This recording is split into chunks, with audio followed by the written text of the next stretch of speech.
Ano, iwan ka na namin. Iwan nyo na ako. Ano pang ginagawa nyo? Umalis na kayo. Lakas naman. Gusto mo sumama ba? Sasama ako. Sasama ako. Sabi namin doon sa Ligi tatali na. Ayaw niya daw. Ganun talaga nag-apply ng basketball. Sa TV5 ako nag-apply eh. Hindi lang sa TV5 ako nag-apply, sa TV Patrol pa ako nag-apply.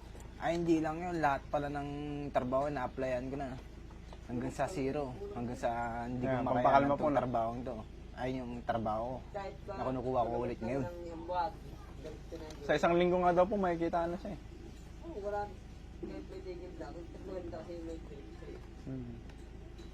Maraming salamat po guys. Ibinalik na po namin si Ashley. Bukas ulit, tatry namin sa psychiatrist. Thank you. Balam ka na oh. Bye-bye ka na. Bye-bye po. Bye-bye. Sariwakwa na.